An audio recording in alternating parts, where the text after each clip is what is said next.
Ako bilang isang entrepreneur, kasi hindi naman habang panahon tayo ay namamasukan sa isang kumpanya, naibigan na rin po nating pumasok sa gantong industriya. So, ako po ay nag-umpisa sa 300 na puno doon sa aming nayon, sa aming barangay, sa barangay Santa Ines, Tanay Rizal. Medyo kabundukan ho.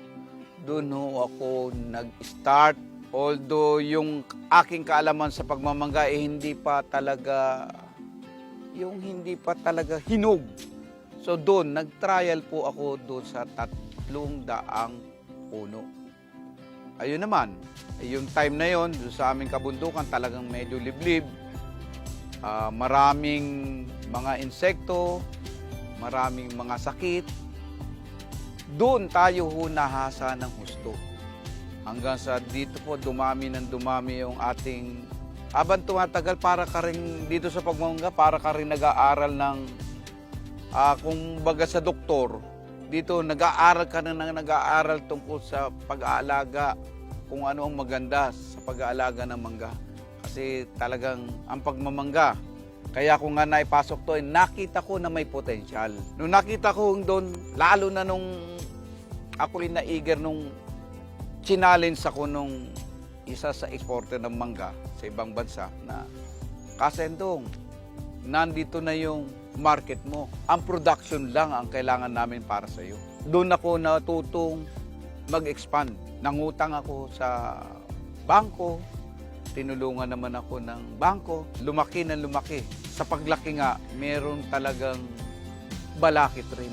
Yung pagkaang-kaang mo doon. Kasi nung time na lumalaki na ako, nandiyan ang area ko, napakalawak ng expansion ko. Kasi challenge ako ng gusto ng mga, kasi ako, supplier ako ng malalaking kumpanya. Nandiyan na yung mga pabrika, mga export company. Yung produkto nang gagaling sa amin dito sa lalawigan ng Rizal, napupunta ng Hong Kong, Japan, Korea, na kailangan ng mangga kasi ang ating mangga ay talagang napakasarap. Ang lalawigan ng Rizal ay buwan-buwan may production ng mangga.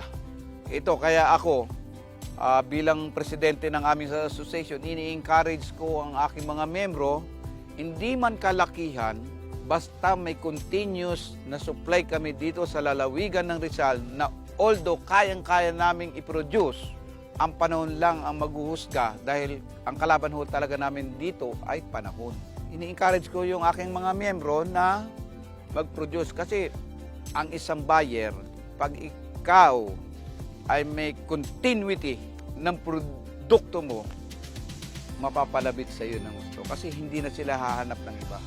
Kasi sa iyo na lang nandiyon. Yun talagang inaaral namin ngayon. Kaya ngayon, paunti-unti lang.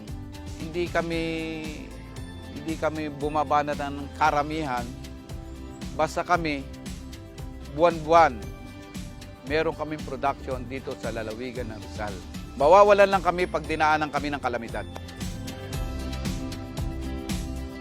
Ang variety ng mangga na 90% talagang Carabao. Kasi dyan, ang export, Carabao.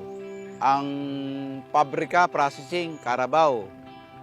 Pagkatapos, mga 10% lang yung mga piko. Kasi dito sa lalawigan ng Rizal, mostly, marami ditong piko eh. Pero yun, naano namin po yun. Yun ang variety na ano namin. Kasi number one na nga talaga yung Carabao. Pagkatapos, kasalamat na rin kami dito sa Department of Agriculture at saka sa aking high value crop or trade zone, sa aking local government dahil kami dito, tinutulungan nila kami. Well support kami dito sa aming asosasyon. At isa pa, may pagmamalaki ko rin na aming samahan ay meron na ring munting processing facilities na binigay ng DOST. Diyan, nakakapag-produce kami ng wine, dried mango, mango puree, iba pang manggagaling sa mangga. Kaya nga sa pagmamangga, magandang pagkakitaan, maganda rin pagkalugihan. Kaya ito, minamanage ko kung paano yung continuous ang production. Yung lugi sa kabila, mababawi ko. Hindi naman ako dahil pag may production ka, hindi ka naman totally loss. Kaya lang talagang mababa ang presyo. Masarap magmangga. nandito lahat. O, nandito ka sa ilalang puno ng manggahan. Management lang po ang kailangan. Bago kayo maglabas ng perang malaki, mag-aral muna. Kasi napakahirap po talaga, talagang dapat aralin ho natin. Ayun lang po. Maraming salamat po.